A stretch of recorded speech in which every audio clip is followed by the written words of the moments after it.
As a man, I was lied to because the dream was never comfort. The dream was to become as strong as I humanly possibly can, because if I can do that, then everybody else around me can be comfortable.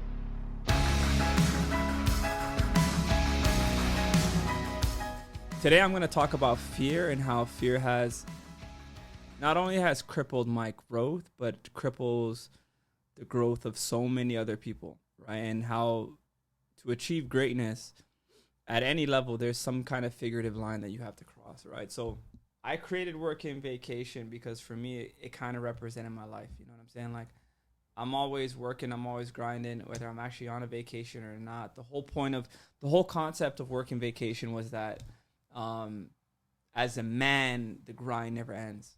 You know what I mean? Because one of the things that I truly learned was, like, I grew up in the hood. Like, I grew up in a very difficult situation where, like, I grew up in an area called Driftwood when I was younger. And then when I was in grade 7, we moved to an area called Jungle. And the reason why it was called Jungle was because, like, there was literally so many trees in the neighborhood, right? So, and it was one of the largest hoods, like, in the city. You know what I'm saying? So for me, growing up in, like, such harsh conditions, and every day was uncomfortable. Every day I was paranoid because you had to watch your back, whatever. But for me, I'm like, my dream, was always of comfort.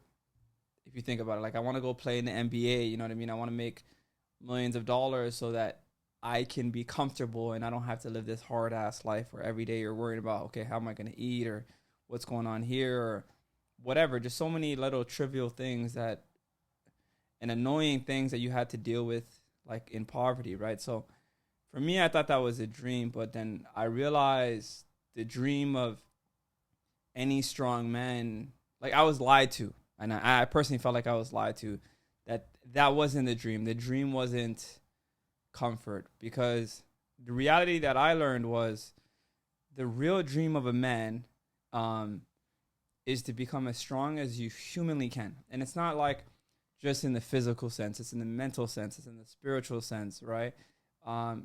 Because the reality is, as a man, like, I was a boy when I had to, like, I wanted to feel comfortable, you know what I mean? I didn't want to live in these harsh conditions, but I realized as a man, I have to be as uncomfortable as humanly possible so that everybody else around me can be comfortable. And that was the reality, so that my wife, my family, my kids, all of these things could, like, I just turned 30, so I don't have any kids yet, you know, but God willing, hopefully one day. But the point that I'm making was, I had a dream, like, the dream was always to be able to live a life of comfort. And then I quickly realized, I'm like, yo, this is not the life of a man. You know what I'm saying? Because the worst thing as a man that you can be is comfortable. Because what happens when a man is comfortable is weakness creeps in.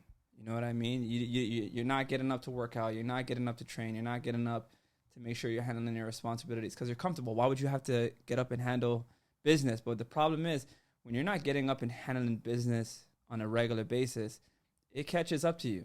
You know what I mean? Like, there's no such thing as, like, okay, I get there and then I maintain, right? Like, I have close friends that are very wealthy, mentors that are millionaires, some even, like, billionaires, and I realized, I'm like, and I was a kid, and I was like, yo, why do you still get up to go to work every single day? Like, yo, you made it.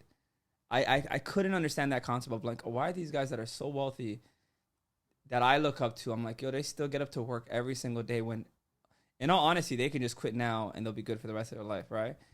And I realized the money is just one faculty of growth in their life. It's literally just one faculty of growth. And in your life, like, think about your physicality, your strength, your knowledge, right?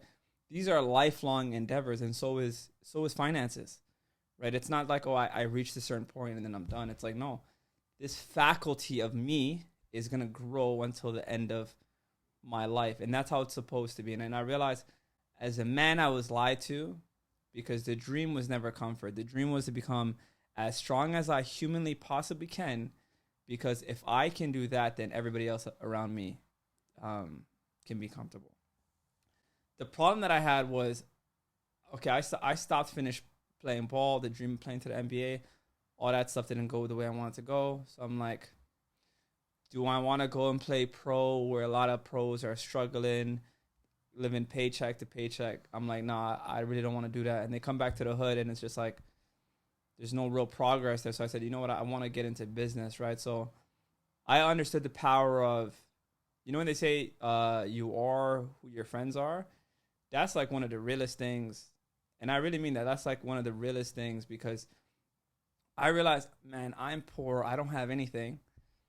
But luckily, I had the opportunity that I was coaching on a team that had a lot of parents that were wealthy, right? So it gave me the opportunity to see other people that were very successful. And then some of them I could identify with. You know what I mean? There was one or two that were maybe the same religion that I shared. One or two that were also African. You know what I mean?